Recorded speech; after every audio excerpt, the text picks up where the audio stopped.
తెలంగాణలో మరోసారి ఎన్నికల నగారా మోగింది. ఎమ్మెల్యే కోట ఎమ్మెల్సీ ఎన్నికలకు సంబంధించిన షెడ్యూల్ ను కేంద్ర ఎన్నికల సంఘం విడుదల చేసింది. తెలంగాణలో మొత్తం 5 స్థానాలకు ఎన్నికలు జరగనున్నాయి.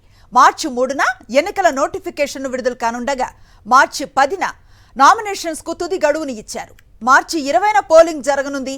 ఇక అదే రోజు ఫలితాలు కూడా వెల్లడి కానున్నాయి. ప్రస్తుతం ఎమ్మెల్సీలుగా కొనసాగుతున్న హసన్ మీర్జా, ఎగ్గే మల్లేశం, సేరి సుభాష్ రెడ్డి, మహమ్మద్ అలీ, సత్యవతి రాథోడ్ పదవీ కాలం మార్చి 29న ముగుస్తూ ఉండగా ఖాళీ కానున్న ఈ స్థానాలకు ఎన్నికల షెడ్యూల్ ను విడుదల చేశారు. మరింత సమాచారం మా కరెస్పాండెంట్ శేఖర్ లైవ్ ద్వారా అందిస్తారు. శేఖర్. అనుశ్రీ, తెలంగాణ రాష్ట్రంలో ఇప్పటికే 3 ఎమ్మెల్సీ ఎన్నికలకు సంబంధించినటువంటి ప్రక్రియ కొనసాగుతుండగానే మరొక ఎమ్మెల్యే కోట ఎమ్మెల్సీలకు సంబంధించినటువంటి ప్రక్రియ మొదలైంది. షెడ్యూల్ రిలీజ్ అయింది. నోటిఫికేషన్ మార్చి 3వ తేదీన రానుంది. మార్చి 10వ తేదీ వరకు నామినేషన్స్ వేయడానికి అవకాశం ఉంది. 11వ తేదీన స్క్రూటినీ ఉంటే 13వ తేదీన విత్డ్రావల్కు అవకాశం ఇచ్చారు.